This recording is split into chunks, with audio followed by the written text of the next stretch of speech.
The bullet had grazed Isaac Durant's shoulder 3 days before he rode into Ash Fork, Arizona territory, and he could still feel the sting of it every time he rolled his shoulders back.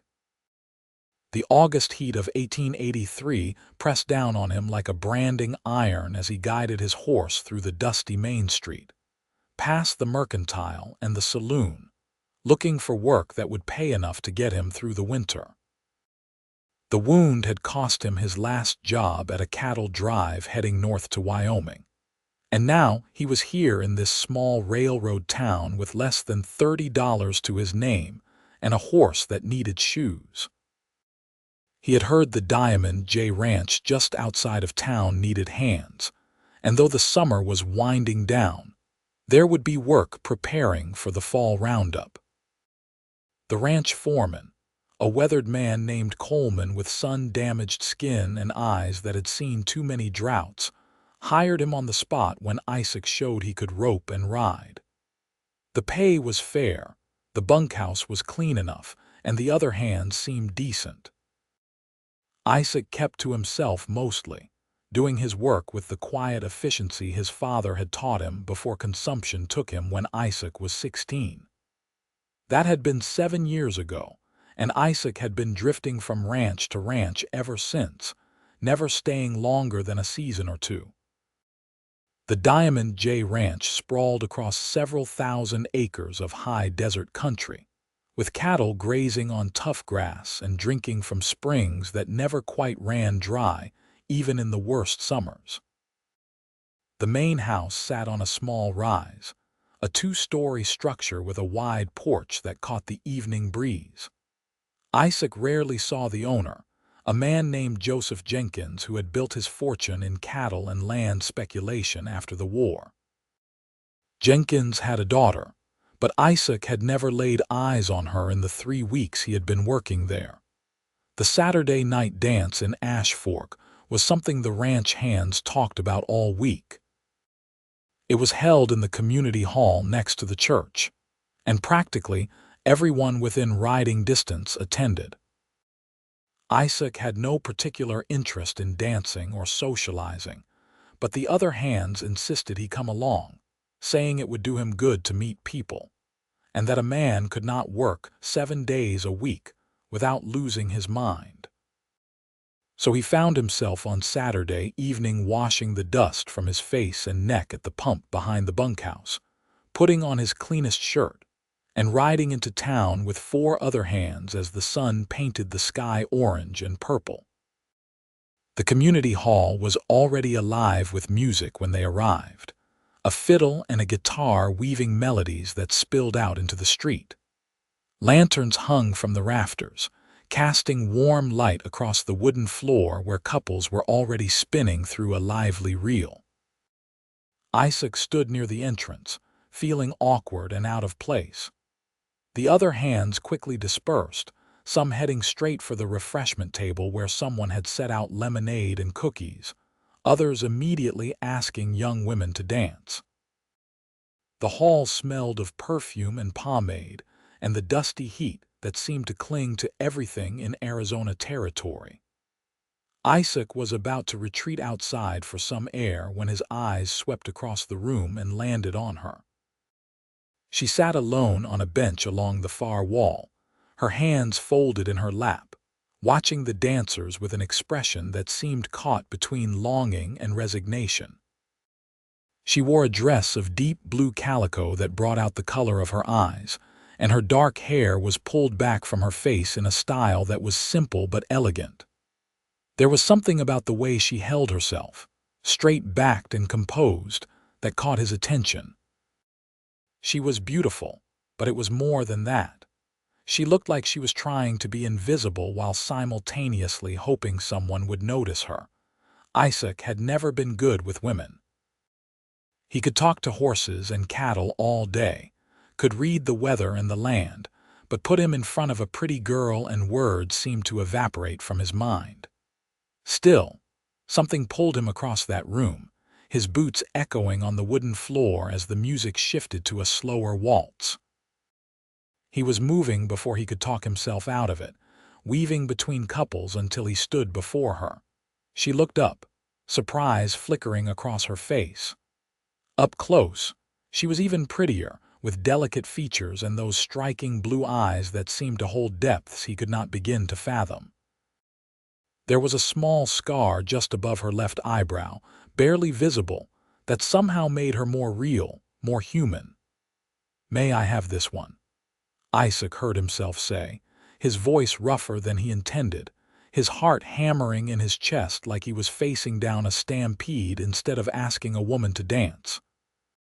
For a moment, she just stared at him, and Isaac felt certain she would refuse, would tell him to leave her alone, would laugh at the dusty ranch hand who dared approach her.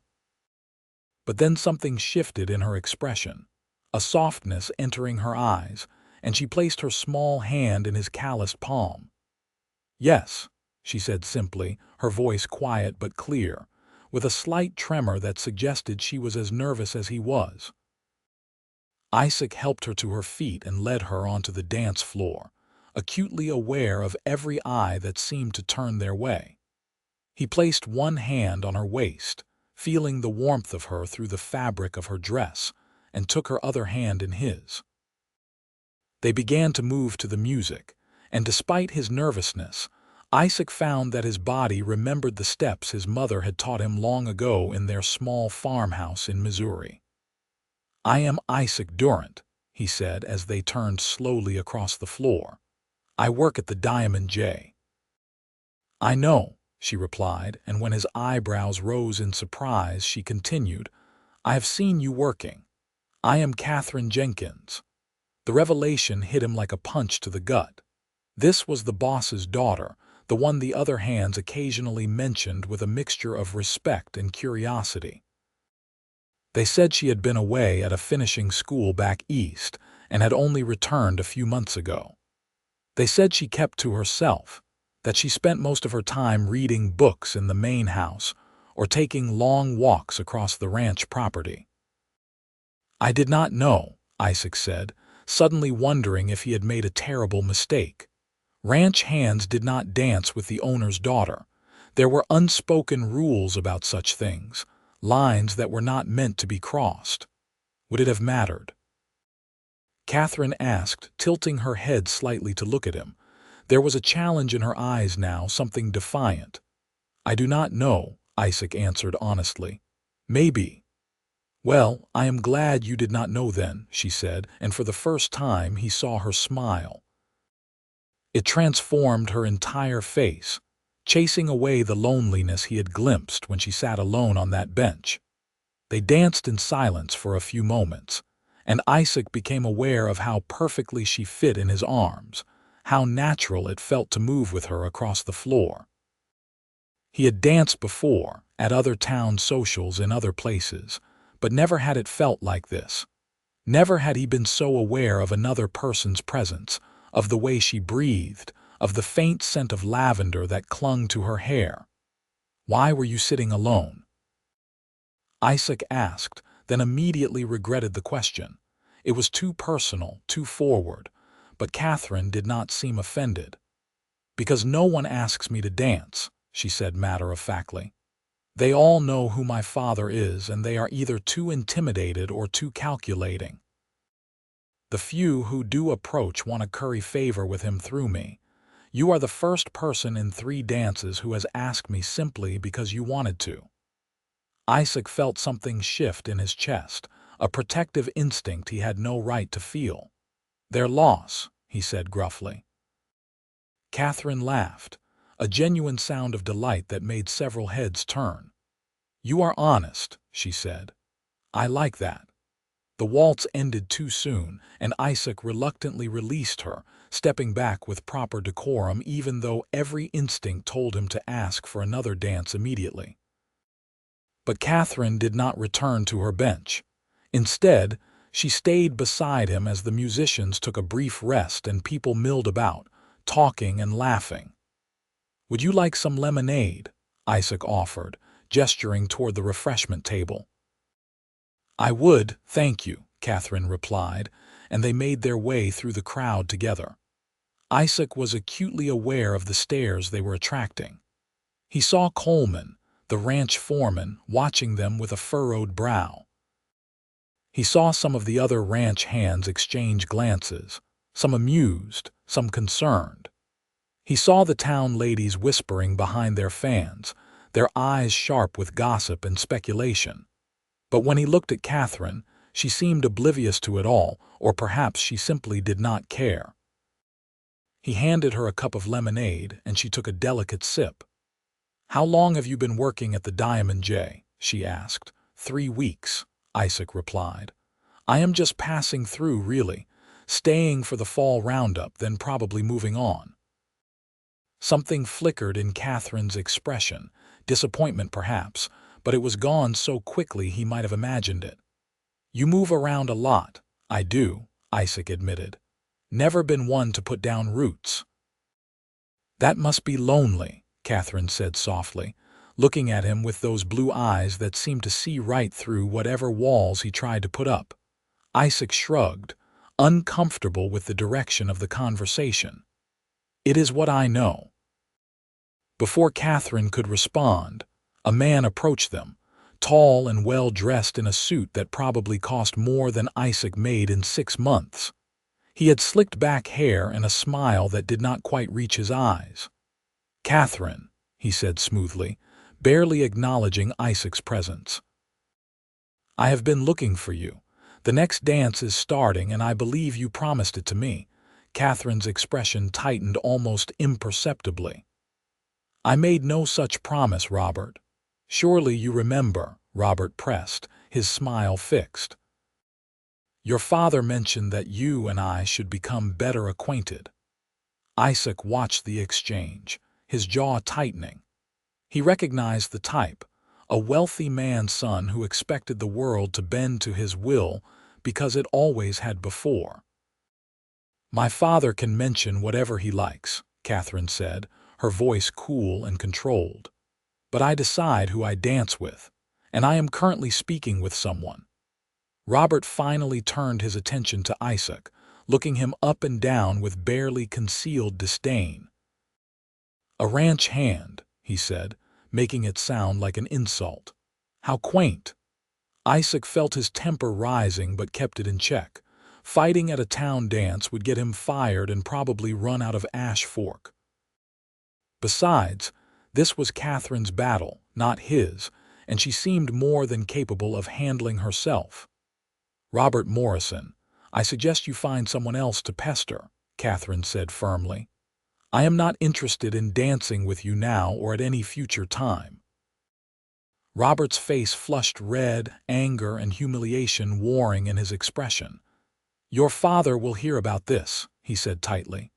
"I am sure he will," Katherine replied calmly. "Good evening, Robert." Robert stalked away, and several people quickly averted their eyes, pretending they had not been watching the scene unfold. Isaac looked at Katherine with new respect. "That was something," he said. Katherine sighed, some of the steel leaving her posture. "Robert Morrison has been trying to court me since I returned from school. His father owns the bank in town, and he seems to think that entitles him to whatever he wants."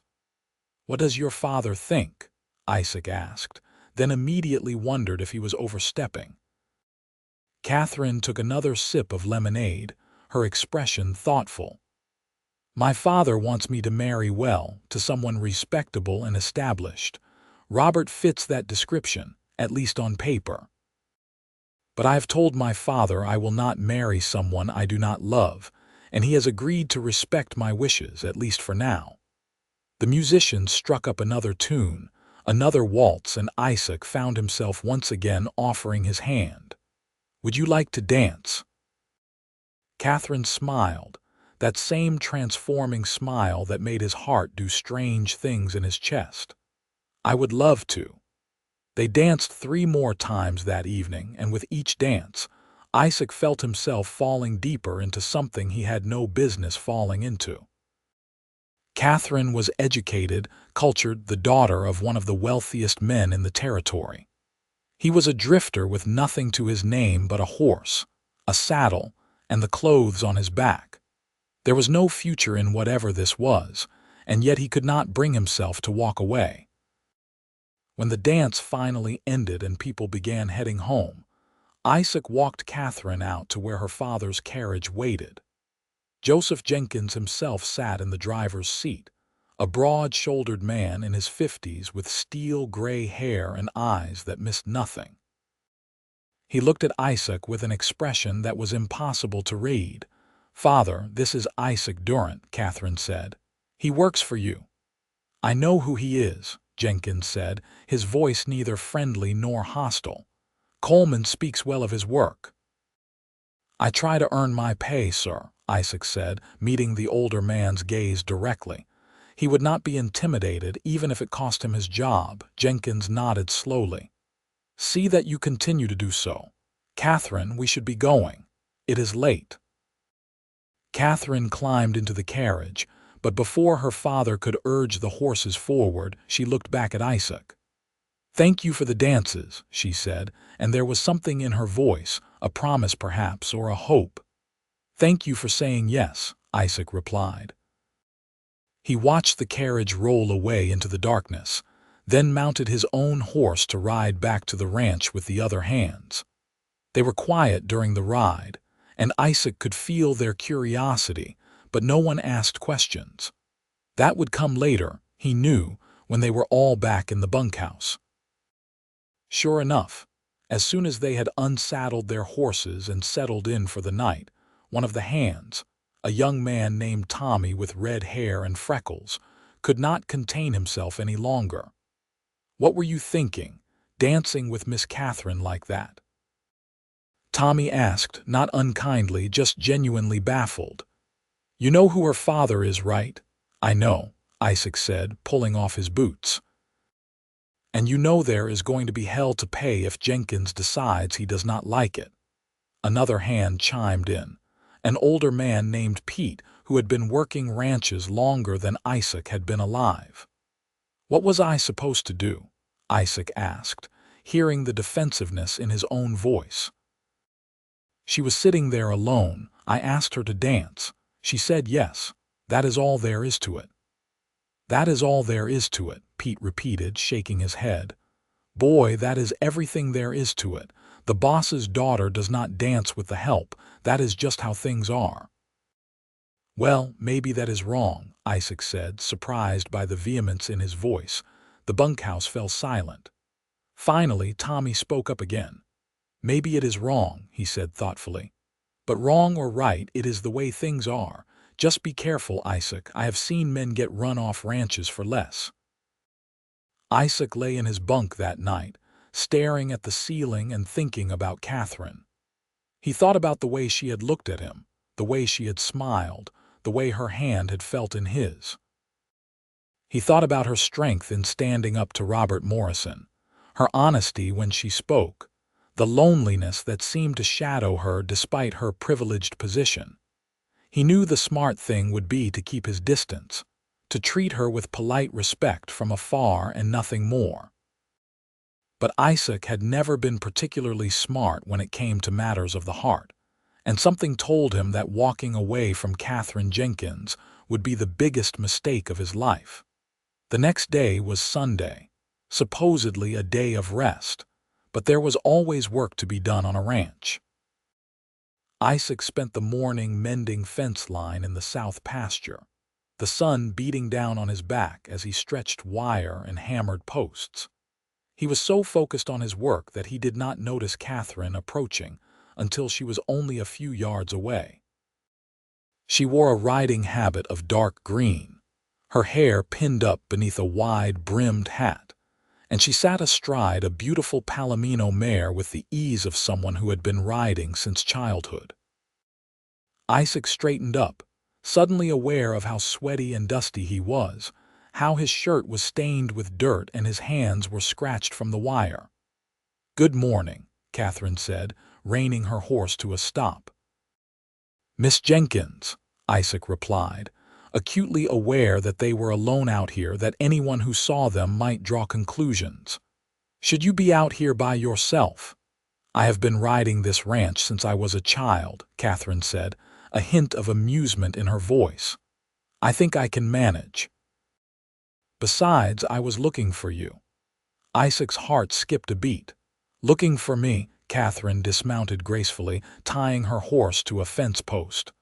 "I wanted to thank you again for last night. It meant a great deal to me." "You already thanked me," Isaac pointed out, setting down his tools and wiping his hands on his pants, though it did little good. "I know," Katherine said, walking closer. "But I wanted to do it properly without my father watching. He can be protective." "He has every right to be," Isaac said.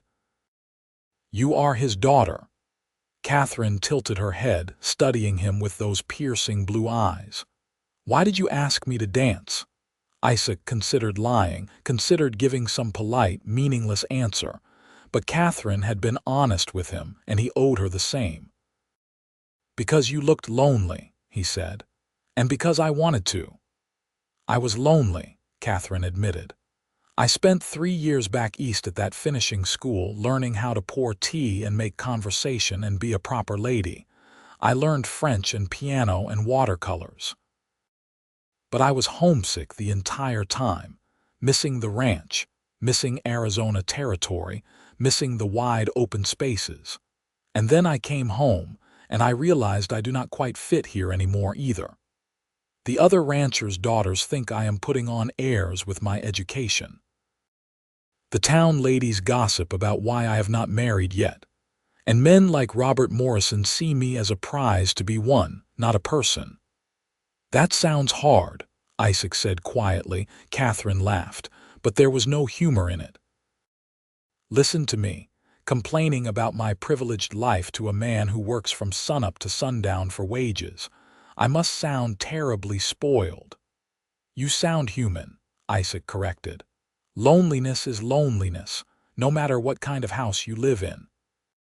Katherine looked at him for a long moment, and Isaac saw something shift in her expression, a wall coming down, a decision being made. "Would you like to take a ride with me?" she asked. "I could show you some of the ranch you probably have not seen yet. There is a canyon with a spring that is beautiful this time of day." Every instinct of self-preservation told Isaac to refuse.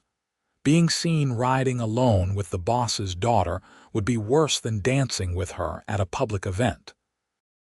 But looking at Katherine, at the hope in her eyes and the vulnerability she was showing him, he found himself nodding.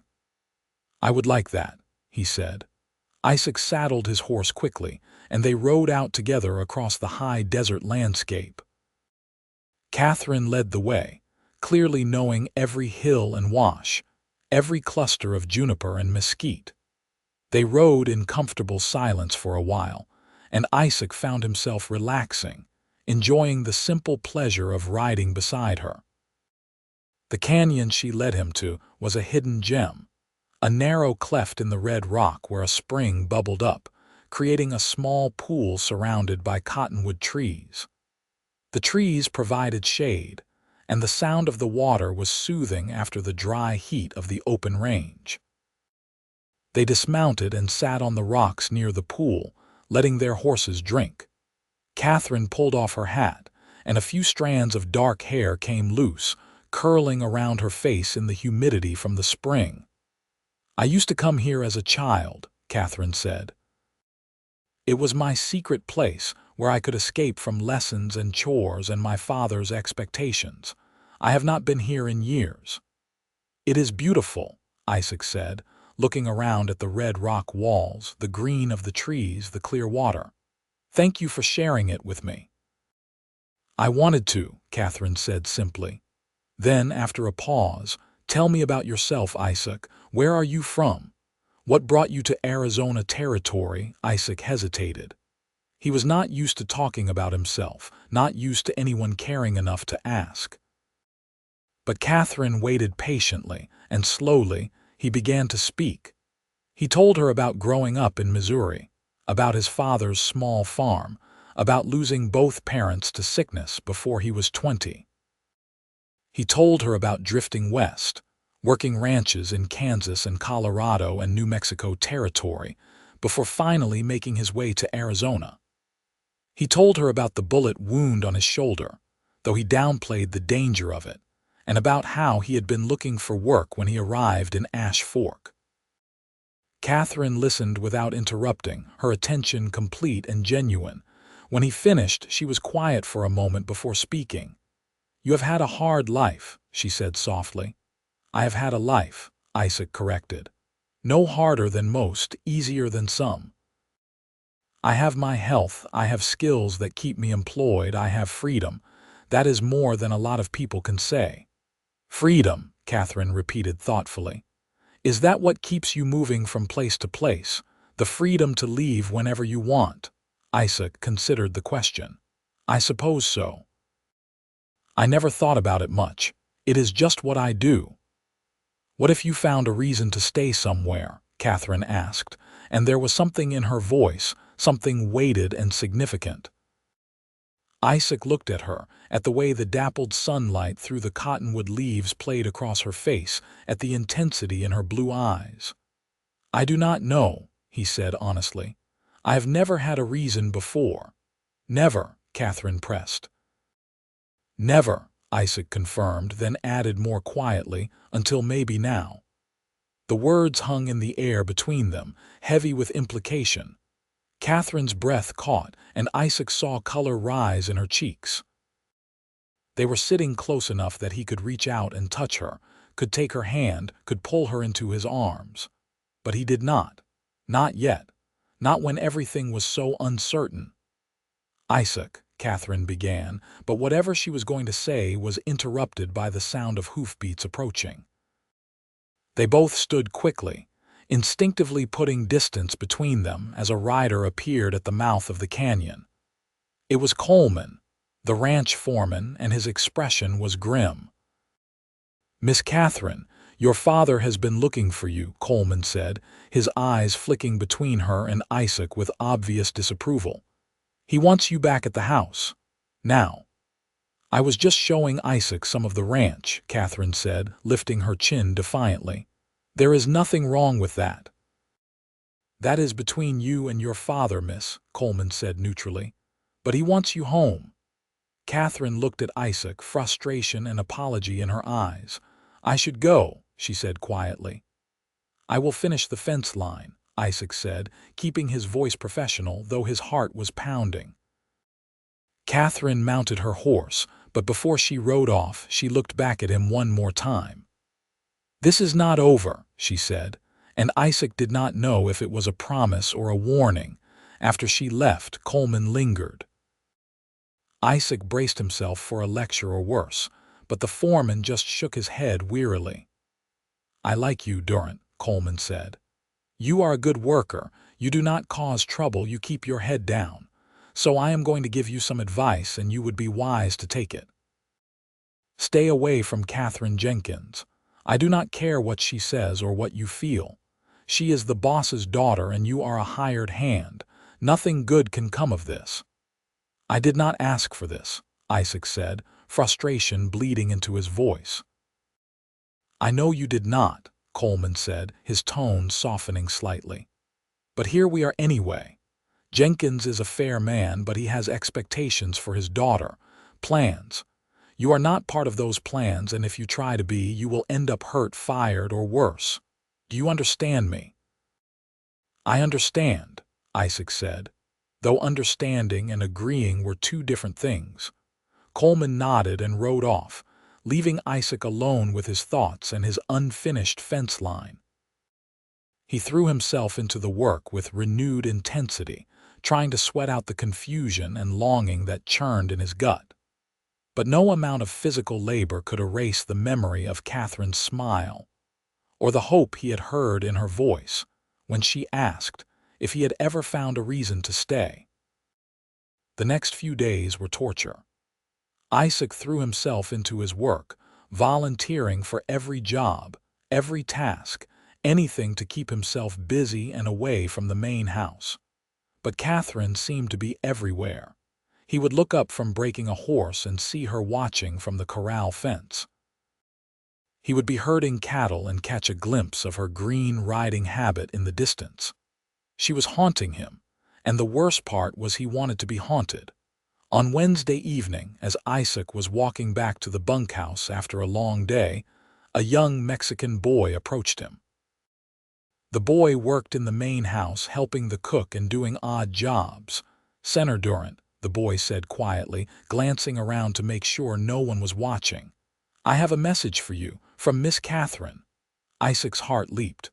"What is it?" The boy handed him a folded piece of paper. "She said to be careful who sees it." Isaac slipped the note into his pocket and handed the boy a nickel. "Thank you. You did not see me, understand." The boy nodded and scurried away. Isaac waited until he was alone in the bunkhouse before pulling out the note. Catherine's handwriting was elegant and precise. "Isaac," it read, "I cannot stop thinking about our conversation at the spring. My father is pressuring me to accept Robert Morrison's courtship, but I have refused. I told him there is someone else, though I did not give him your name. We need to talk. Meet me at the canyon tomorrow at sunset. Please come. Katherine." Isaac read the note 3 times, his mind racing. Meeting her alone again was risky, potentially disastrous. But the thought of Katherine being pushed toward Robert Morrison, of her struggling against her father's expectations, made his blood boil. And beneath all the practical concerns was a simple, undeniable truth. He wanted to see her again. He wanted it more than he had wanted anything in a very long time. The next day crawled by with agonizing slowness. Isaac worked through his tasks with mechanical efficiency, his mind constantly drifting to the evening ahead. When the sun finally began its descent toward the horizon, painting the sky in shades of orange and red, Isaac made his excuses to the other hands and saddled his horse. Katherine was already at the canyon when he arrived, sitting on the same rocks they had occupied during their last visit. She stood when she saw him, relief washing over her face. "You came," she said. "Of course I came," Isaac replied, dismounting and tying his horse. "What did you think I would do?" "I was not sure," Katherine admitted. "Coleman spoke to you, did he not? I saw him ride out after me." "He probably warned you away." "He did," Isaac confirmed. "And yet you are here anyway." Katherine took a step closer. "Why?" Isaac looked at her, at the vulnerability in her expression, at the way the fading sunlight caught in her dark hair. "Because I cannot stay away," he said simply. "I have tried. Lord knows I have tried. But I cannot stop thinking about you, Katherine. I cannot stop remembering how it felt to dance with you, to sit with you, to just be with you." Katherine's eyes widened and her breath caught. "I feel the same way," she whispered. "From the moment you asked me to dance, something changed. It was like I had been waiting my entire life for someone to simply see me, to ask me what I wanted rather than telling me what I should want. And then there you were, Katherine," Isaac said, and her name felt like a prayer on his lips. "I have nothing to offer you. I am a ranch hand with no prospects, no family, no future beyond the next job. Your father is right to want better for you." "My father does not get to decide what is better for me," Katherine said fiercely. "I am 21 years old, Isaac. I have spent my whole life trying to be the daughter he wanted me to be. I went to that school back east even though I hated every minute of it. I learned all the proper social graces. I made myself into exactly what society says I should be. But I will not marry someone I do not love just because it makes economic sense or because it pleases my father." "What do you want?" Isaac asked. Katherine closed the distance between them, standing so close he could feel the warmth radiating from her body. "I want to be happy," she said. "I want to be with someone who sees me as a person, not as a possession or a prize. I want someone honest and hardworking and kind. I want you, Isaac." The words hit him like a physical blow. Everything in his life had taught him not to want things, not to hope for more than the next meal and a place to sleep. But looking at Katherine, At the fierce determination in her eyes and the trembling hope in her expression, he let himself want. He let himself hope. "Your father will never allow it," Isaac said, but even as he spoke, his hand was reaching up to cup her cheek, his thumb brushing across her soft skin. "Then we will have to change his mind," Katherine said, leaning into his touch. Isaac wanted to kiss her. Every fiber of his being was screaming at him to close the final distance between them, to claim her lips with his own. But he forced himself to wait, to think. "How?" he asked. "How do we change the mind of a man who has already decided what he wants for his daughter?" Katherine's brow furrowed in thought. "My father respects hard work and integrity," she said slowly. "He built everything he has from nothing after the war. He started with a small herd and land that nobody else wanted, and he turned it into the Diamond J. He values determination and grit." "I work hard," Isaac said. "Coleman says I am a good hand." "Then we show him that you are more than just a good hand," Katherine said, her eyes brightening with an idea. "The fall roundup starts in 2 weeks. My father always offers a bonus to the hand who shows the most skill and dedication during the roundup. It is not just about roping cattle. It is about leadership, problem-solving, endurance. If you could earn that bonus, prove yourself invaluable to the ranch, it might give us a foundation to stand on." "A foundation is not the same as permission to court his daughter," Isaac pointed out. "No," Katherine agreed, "but it is a start. And if we can show him that what we feel for each other is real, that it is not just some passing infatuation, maybe he will listen." Isaac wanted to believe it was possible, but doubt gnawed at him. "And if he does not? If he forbids you from seeing me, fires me, runs me off the ranch?" Katherine's jaw set in a stubborn line that Isaac was beginning to recognize. "Then we will figure something else out, together." That word, together, did something to Isaac's heart.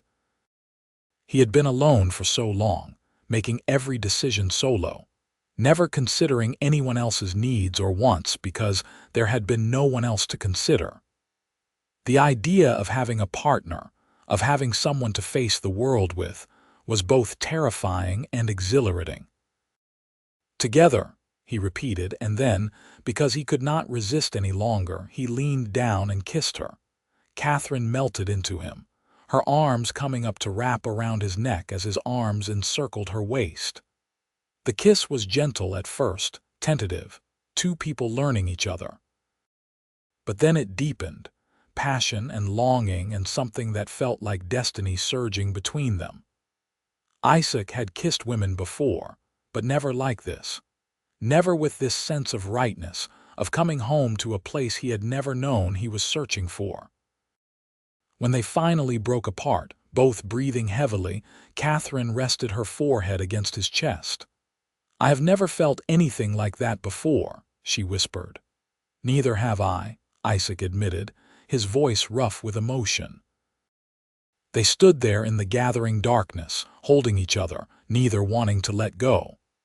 But eventually, practicality reasserted itself. They could not stay here all night, could not risk being caught together in a compromising situation. That would ruin everything. "I should get you back," Isaac said reluctantly. Katherine nodded against his chest, then pulled back to look at him. 2 weeks, she said. "Show my father what you are capable of during the roundup. Prove to him that you are a man worthy of respect. And I will work on him from my end, planting seeds, making him see that his plans for me and Robert Morrison are never going to happen." 2 weeks, Isaac agreed, though it felt like an eternity. They rode back separately, Katherine going first to avoid suspicion, Isaac following a safe distance behind. But that night, lying in his bunk, Isaac allowed himself to dream about a future that included Katherine. A future where he was not just drifting from place to place, but building something permanent. A future where he had a home, a wife, maybe even children someday. It was a dangerous dream for a man in his position, but it was also the most beautiful dream he had ever had. The 2 weeks until the fall roundup were the longest of Isaac's life. He threw himself into preparing, making sure his gear was in top condition, practicing his roping on fence posts during his spare time, studying the land and learning every draw and canyon where cattle might hide. He observed the other hands, noting who had experience and skill, who might be his competition for that bonus. He saw Katherine only in passing during those weeks, and always at a distance or in the company of others. But every time their eyes met, even across the width of the ranch yard, Isaac felt that same jolt of connection, that same certainty that what they had found together was worth fighting for. The night before the roundup began, Joseph Jenkins called all the hands together for a meeting at the main house. It was traditional, a way to go over the plan and remind everyone of the expectations. Isaac stood with the other men, his hat in his hands, as Jenkins addressed them from the porch.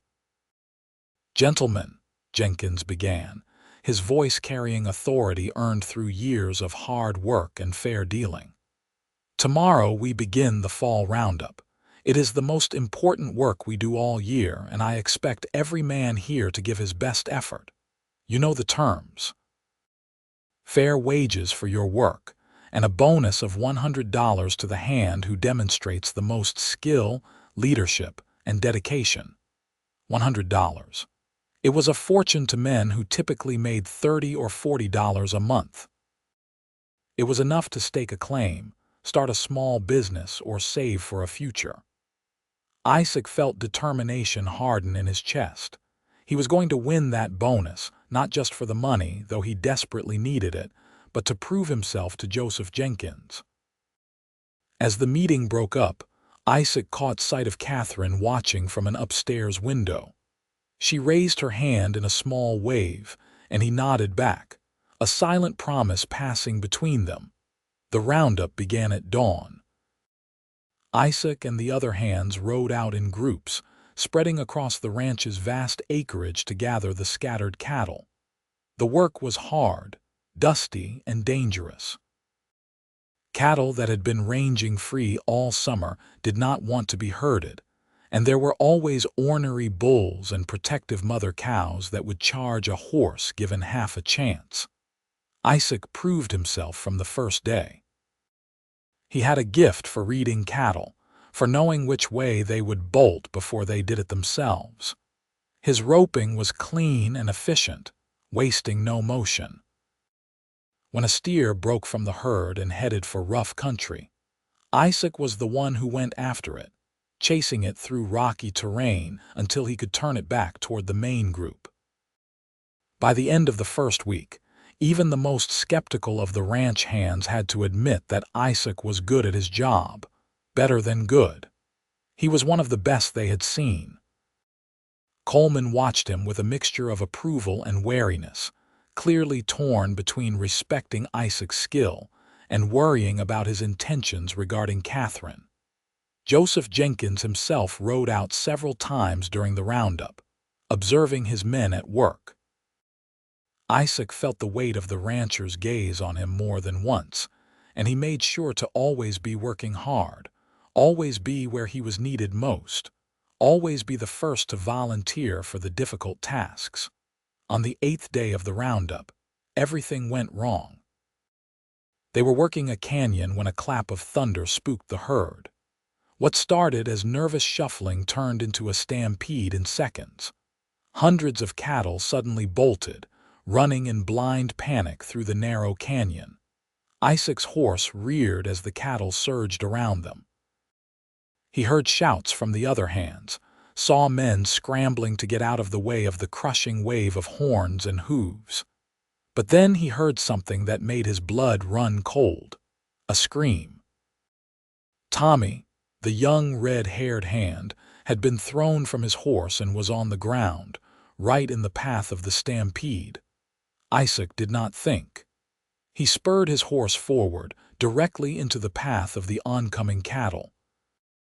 It was insanity suicide, but all he could think about was that Tommy was just a kid, maybe 19 years old, with his whole life ahead of him.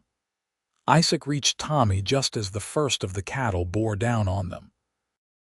He leaned low in the saddle, grabbing the younger man by his shirt and hauling him up with strength born of desperation.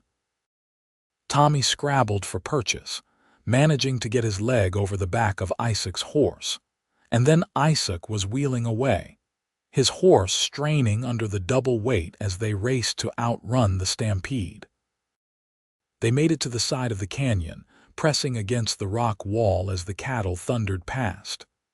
Isaac's horse was trembling, foam flying from its mouth, and his own heart was hammering so hard he thought it might burst from his chest. But they were alive. They had both made it. When the stampede finally passed and the dust began to settle, the other hands came riding up, their faces pale with shock. Coleman was among them, and to Isaac's surprise, so was Joseph Jenkins. "That was the bravest damn thing I have ever seen," Coleman said, his voice shaking slightly. Tommy slid off Isaac's horse, his legs barely holding him. "You saved my life," he said, looking at Isaac with something like awe. "You rode right into a stampede to save my life." "Are you hurt?" Isaac asked, checking Tommy over quickly. The young man had scrapes and bruises, but nothing seemed broken. "I am fine, thanks to you," Tommy said. Joseph Jenkins rode closer, his expression unreadable. Isaac straightened, meeting the rancher's eyes. This was it, he realized. This was the moment where Jenkins would either see him as a man of value or just a reckless fool. "That was either the bravest or the stupidest thing I have witnessed in 30 years of ranching," Jenkins said finally. "Maybe both." "Tommy needed help, sir," Isaac said simply.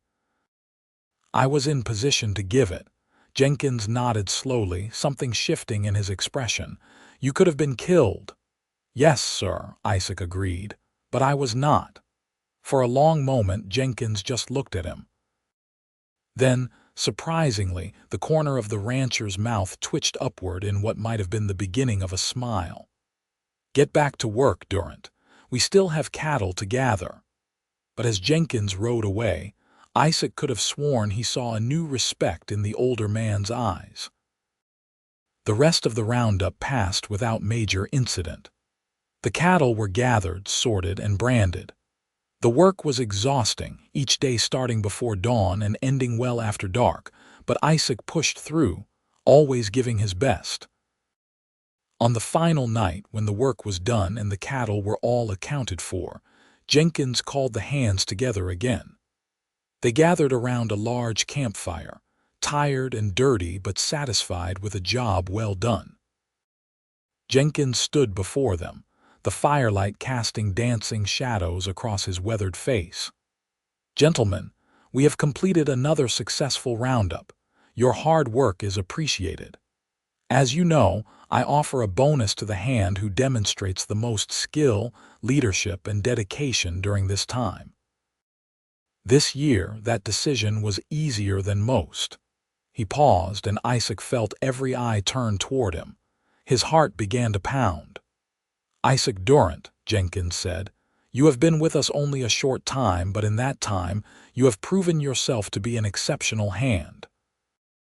Your skill with cattle is notable, your work ethic is beyond reproach, and your bravery in saving Tommy's life during the stampede was remarkable. The bonus is yours." A cheer went up from the assembled hands. Tommy whooped loudly, and even old Pete was grinning. Isaac stood, not quite believing what he was hearing as Jenkins counted out $100 into his hand. "Thank you, sir," Isaac managed to say. "I am honored." "You earned it," Jenkins said, and there was warmth in his voice now, genuine approval. "Keep up the good work, Durant." As the celebration continued around him, Isaac found himself thinking not about the money, substantial as it was, but about what this might mean for him and Katherine. He had proven himself.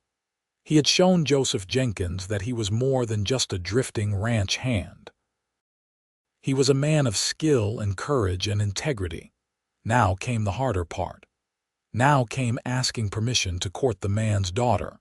2 days after the roundup ended, Isaac approached the main house. His heart was in his throat, and his palms were sweating despite the cool autumn air. He had rehearsed what he wanted to say 100 times, but now that the moment was here, all his carefully planned words seemed inadequate. He knocked on the door, and it was answered by the same young Mexican boy who had delivered Catherine's note. The boy's eyes widened when he saw Isaac, but he stepped aside to let him enter. "I am here to see Mr. Jenkins," Isaac said. "Is he available?"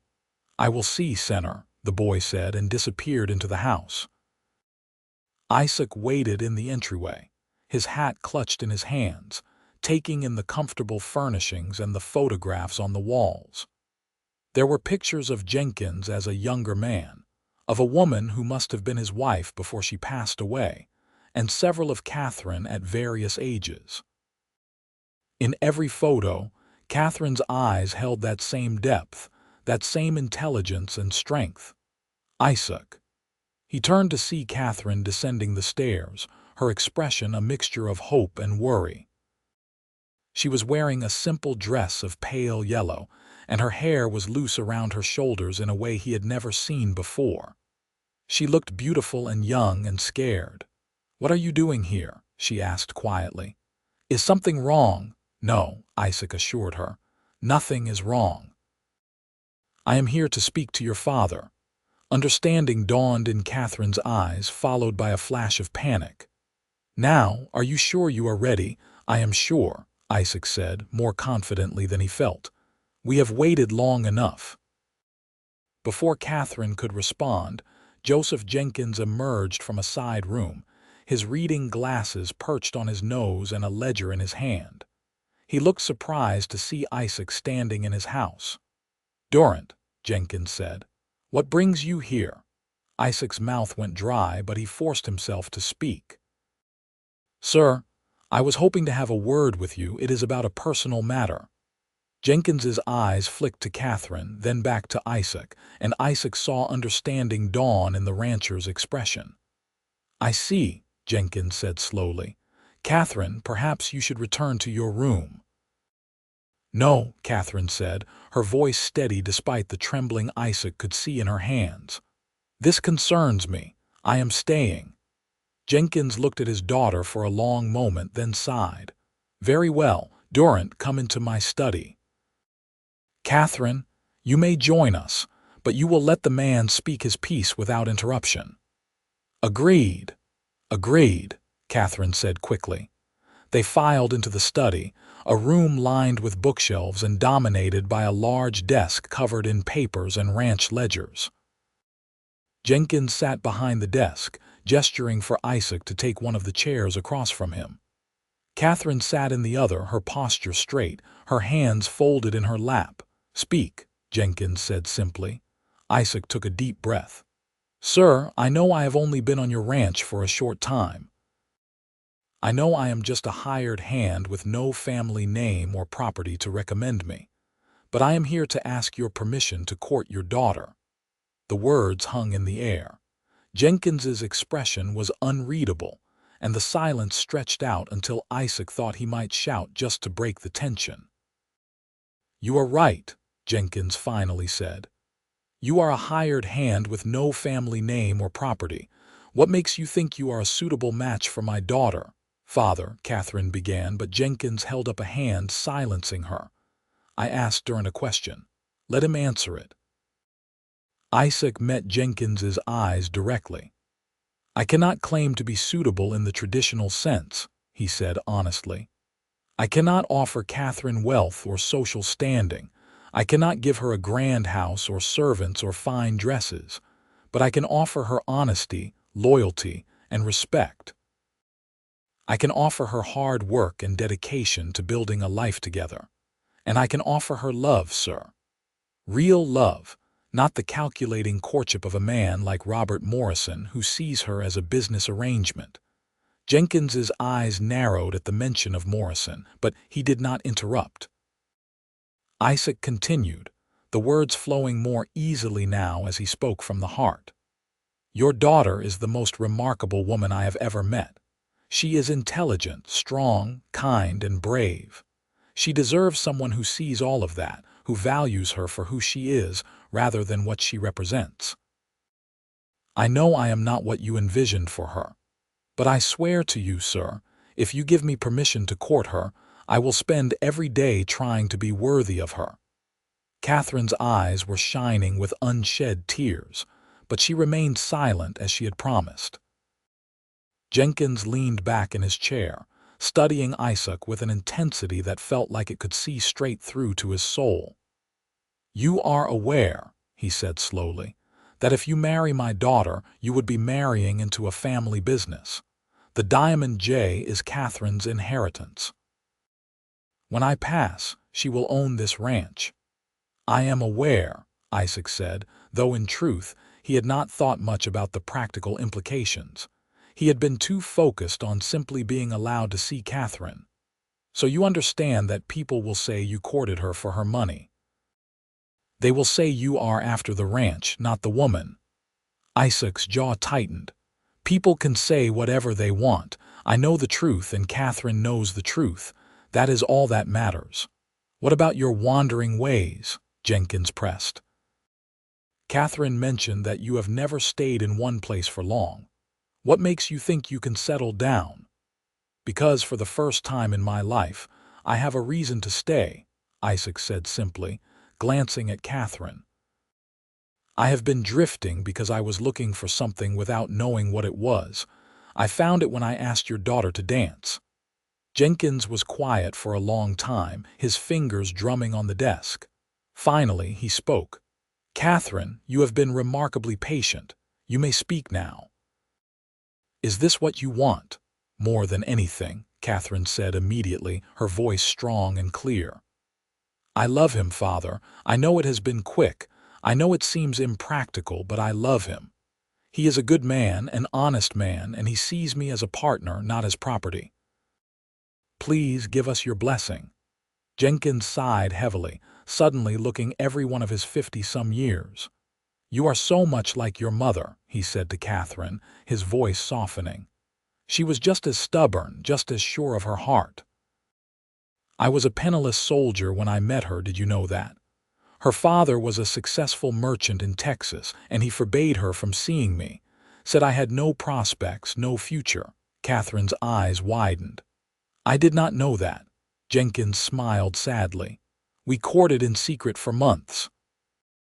Finally, when I was to be deployed, she told her father she was marrying me with or without his blessing. He disowned her, cut her off entirely.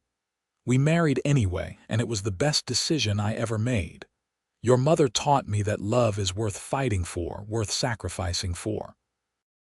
When she died, I promised myself I would never stand in the way of my daughter's happiness the way her father stood in the way of ours. Hope surged in Isaac's chest, but he forced himself to remain still, to wait. However, Jenkins continued, his voice hardening slightly as he turned back to Isaac, love is not enough by itself. A marriage requires partnership, mutual respect, and the ability to work through difficulties together. If I give you my blessing, I want your word that you will treat my daughter as an equal partner in all things, that you will never diminish her intelligence or her strength, that you will build a life with her, not for her. You have my word, Isaac said solemnly. On my life, you have my word. Jenkins nodded slowly. Then you have my permission to court my daughter. But understand this, Durant. Courtship is not the same as marriage. You will take time to get to know each other properly in the light of day, not in secret meetings. You will treat Katherine with respect and propriety. And if at any point I believe you are not honoring your commitments, or if Katherine changes her mind, I will expect you to accept her decision with grace. Are we clear? Crystal clear, sir, Isaac said, hardly daring to believe what he was hearing. Thank you, sir. I promise you will not regret this. See that I do not, Jenkins said, then waved his hand dismissively. Now get out of my study, both of you. I have work to do." Katherine jumped up from her chair and rushed around the desk to hug her father. "Thank you," she whispered fiercely. "Thank you for understanding." Jenkins hugged her back, his expression a mixture of love and resignation. "Just be happy, Katherine. That is all I have ever wanted for you." Isaac stood, offering his hand to Jenkins. The rancher shook it firmly, his grip strong and testing. Then Isaac and Katherine walked out of the study together, and as soon as they were out of Jenkins's sight, Katherine grabbed Isaac's hand, her face radiant with joy. "I cannot believe it," she breathed. "I was so afraid he would refuse, that he would send you away." "So was I," Isaac admitted, squeezing her hand. "But we did it, together." They walked out onto the porch, and in the golden light of the late afternoon, Isaac pulled Katherine into his arms and kissed her, properly this time, without fear of being caught or the weight of secrecy between them. It felt like freedom. It felt like coming home. The courtship that followed was unlike anything Isaac had experienced before. For the first time in his adult life, he had something beyond work to fill his days. Every Sunday, he and Katherine would go for long rides across the ranch, talking about everything and nothing. She told him about her years back east, about the friends she had made and the books she had read. He told her more about his childhood, about the memories of his parents that he had kept locked away for so long. They discovered shared interests and compatible differences. Katherine loved reading and could quote poetry from memory. Isaac knew the land, could track a wounded deer through miles of rough country, could predict the weather from the shape of the clouds. She taught him about literature and history. He taught her about tracking and survival skills she had never learned despite growing up on a ranch. The ranch hands accepted the relationship with varying degrees of enthusiasm. Tommy was thrilled, telling everyone who would listen that Isaac was a hero who deserved happiness. Old Pete remained skeptical but fair, watching Isaac with a critical eye to make sure he was treating Katherine properly. Coleman was perhaps the most conflicted, torn between his loyalty to Jenkins and his growing respect for Isaac. The town of Ash Fork took longer to come around. When Isaac and Katherine attended the next Saturday dance together, openly arriving as a courting couple, the whispers and stares were overwhelming. Robert Morrison glared at them from across the room, his face twisted with jealousy and wounded pride. But Katherine held her head high, her hand firmly in Isaac's, and eventually, people began to accept it. As autumn turned to winter, Isaac found himself thinking about the future in concrete terms for the first time in his life. He was still living in the bunkhouse, still working as a hired hand, but he was also saving money, making plans.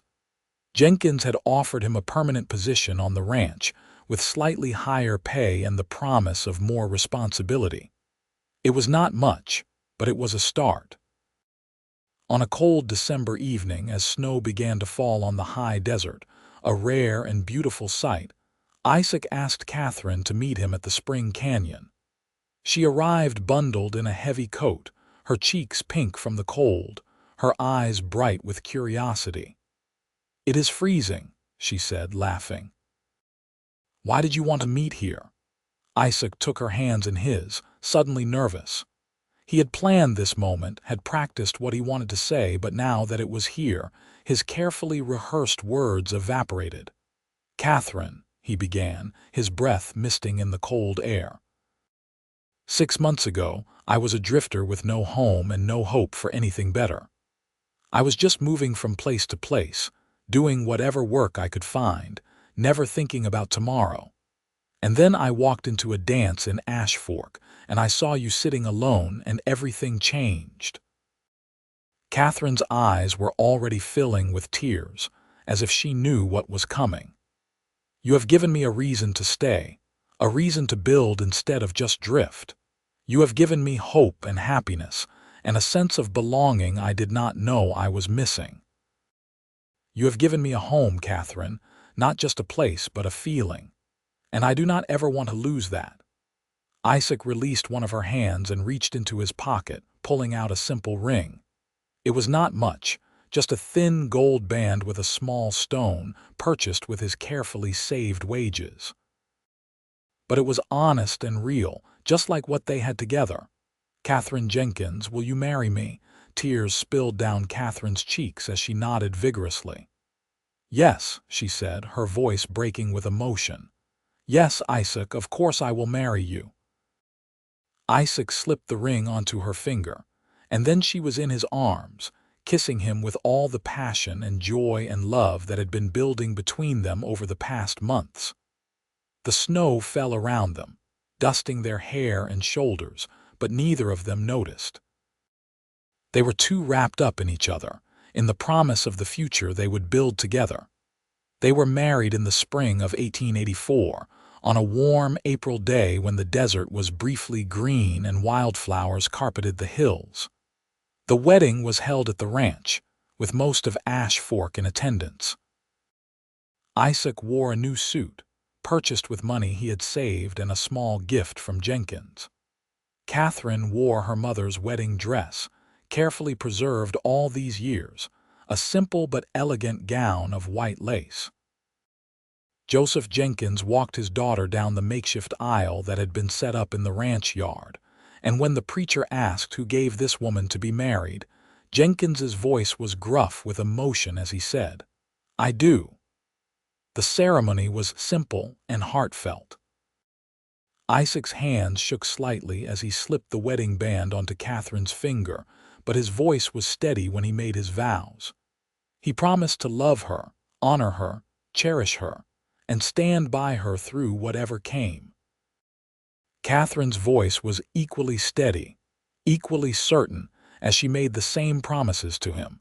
When the preacher pronounced them husband and wife, Isaac kissed Katherine to the sound of cheers and applause from the assembled crowd. Tommy whistled loudly, and even old Pete was wiping at his eyes. The celebration that followed lasted well into the night. There was food and music and dancing, and Isaac found himself swept up in it, laughing and talking with people who had gone from being strangers to friends over the past year. But his attention never strayed far from Katherine, from his wife, a word that still felt miraculous on his tongue. As the sun set and lanterns were lit around the yard, Isaac and Katherine finally managed to steal a moment alone. They walked a little way from the celebration, just far enough that the noise became a pleasant background hum rather than an overwhelming presence. "Are you happy?" Isaac asked, pulling Katherine close. "More than I ever imagined possible," Katherine replied, resting her head against his chest. "You? Happier than I deserve to be," Isaac said honestly. Katherine pulled back to look at him, her expression serious. "You deserve all the happiness in the world, Isaac Durant. Do not ever think otherwise." They had moved into a small house on the ranch property, a two-room cottage that Jenkins had helped them fix up. It was not much, but it was theirs, and Katherine had filled it with little touches that made it feel like home. Curtains she had sewn herself, books on shelves Isaac had built, a quilt her mother had made that now covered their bed. The first year of marriage was an adjustment. Living together, sharing space and decisions and resources, took getting used to. They had their disagreements, times when Katherine's stubborn determination clashed with Isaac's ingrained independence. But they learned to communicate, to compromise, to remember that they were partners working toward the same goals. Isaac continued to work on the ranch, but now he was more than just a hired hand. Jenkins began training him in the business side of running a ranch, teaching him about cattle prices and land management, and dealing with buyers. It became clear that Jenkins saw Isaac not just as his daughter's husband, but as a potential successor, someone who could help Katherine run the Diamond J when the time came. Katherine, for her part, threw herself into ranch life with enthusiasm. She was not content to simply be the rancher's wife. She wanted to be involved in every aspect of the operation. She learned accounting and took over the ranch's bookkeeping. She started a small garden that grew into a larger project, providing fresh vegetables for the ranch hands and extra to sell in town. She worked alongside Isaac when needed, proving herself to be just as capable on horseback as any of the men. Their partnership, both in marriage and in work, became a model for others. They showed that a marriage could be built on mutual respect and shared responsibility, that love and practicality were not mutually exclusive. In the spring of 1885, just over a year after their wedding, Katherine told Isaac she was pregnant. The news filled him with a combination of joy and terror. He was going to be a father, a thought that seemed both wonderful and overwhelming. What did he know about raising a child? His own parents had died when he was so young, and he had spent most of his adult life alone, but Katherine, as always, was his anchor. "We will figure it out together," she assured him, taking his hands, "just like we have figured out everything else." The pregnancy was not easy. Katherine suffered from sickness in the early months, and as her belly grew, the Arizona heat became oppressive. Isaac worried constantly, hovering over her until she finally told him, with gentle exasperation, that she needed him to trust her body to do what it was designed to do. In November of 1885, during the first cold snap of winter, Katherine went into labor. It was long and difficult, lasting nearly a full day. Isaac paced outside the bedroom where the midwife and several ranch women were helping Katherine, feeling utterly useless. He had faced down stampeding cattle without flinching, but the sound of his wife in pain nearly undid him. Finally, as the sun was setting, he heard a new sound, the sharp, indignant wail of a newborn baby. Moments later, the midwife emerged, smiling. "You have a son," she announced. "A strong, healthy boy, and your wife is fine, just exhausted. You can go in now." Isaac entered the room on shaking legs. Katherine lay in their bed, her hair damp with sweat, her face pale but radiant. And in her arms, wrapped in a soft blanket, was the smallest, most perfect thing Isaac had ever seen.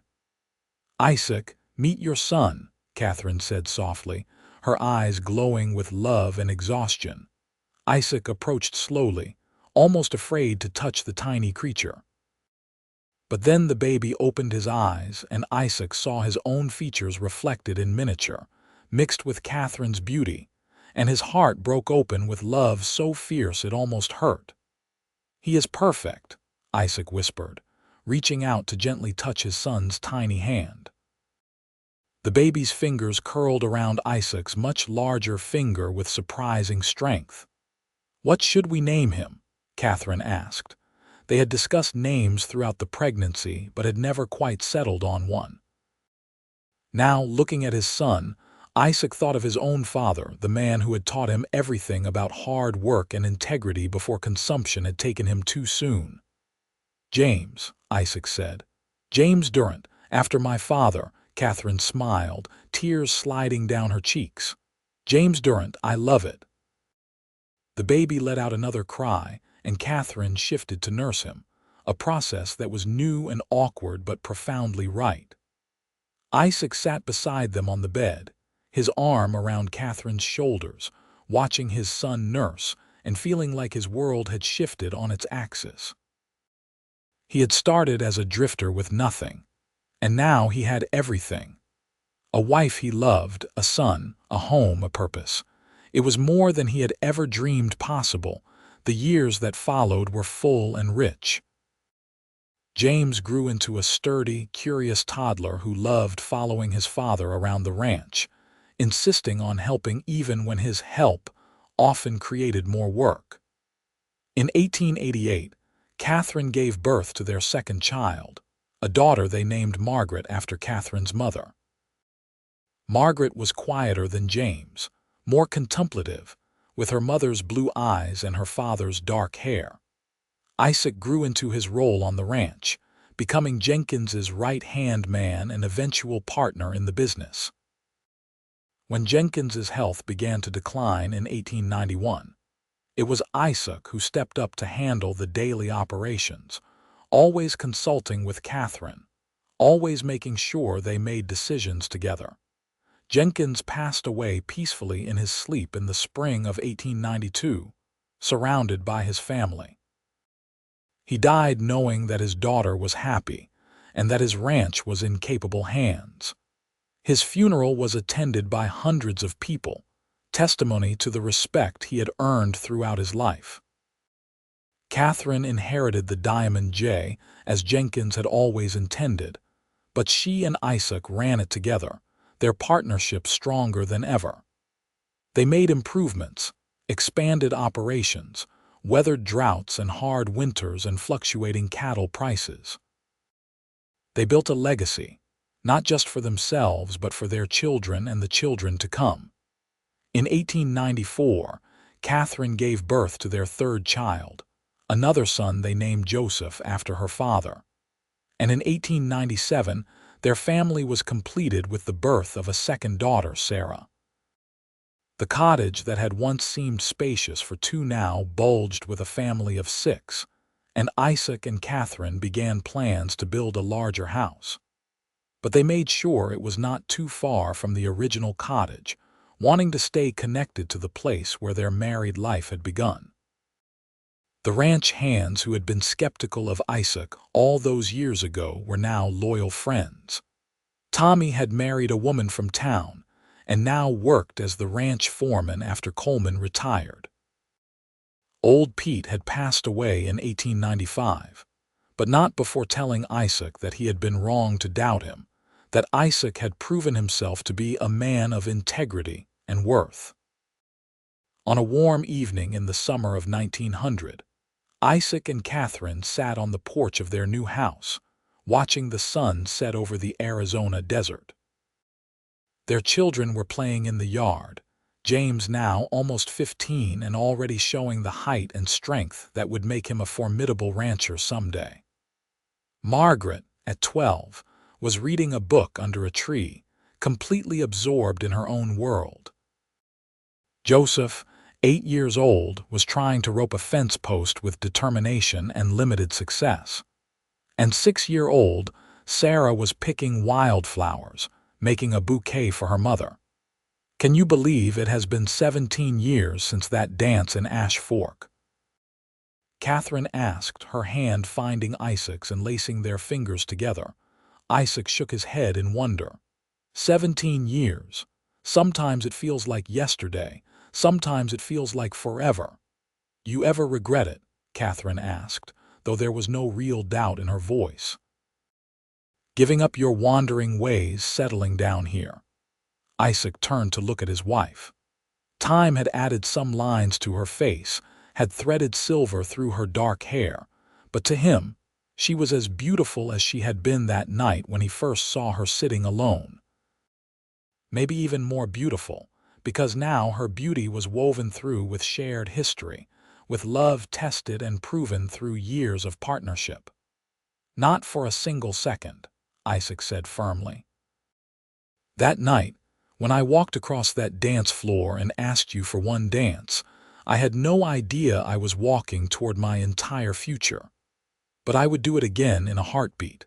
I would do it 1,000 times over. Katherine leaned her head on his shoulder, and they sat in comfortable silence, watching the sky turn from blue to orange to purple to deep indigo. Their children's laughter rang out across the yard, and in the distance, they could hear the sounds of the ranch settling in for the evening. Isaac Durant had spent the first 23 years of his life drifting, searching for something without knowing what it was. And then he had found Katherine, and everything had clicked into place. He had found his purpose, his home, his family. He had found himself. And it had all started with a simple question, asked in a moment of courage that had changed everything. "May I have this one?" That one dance had led to a lifetime of love, and Isaac knew without a doubt that it was the best decision he had ever made. As the stars began to emerge in the darkening sky, he squeezed Catherine's hand and knew that whatever the future held, they would face it together, just as they always had. Their story was not one of grand gestures or dramatic adventures. It was a story of everyday courage, of choosing each other again and again, of building a life brick by brick and day by day. It was a story of two people who had found each other against the odds and had made something beautiful together. And as the night settled over the Diamond J Ranch, covering the Arizona desert in darkness punctuated by starlight, Isaac Durant felt nothing but gratitude for the twist of fate that had brought him to Ash Fork all those years ago, for the courage to ask a lonely woman to dance, and for every moment since that had led him to this: a full life, a loving family, and a happiness deeper and more enduring than anything he had ever imagined possible.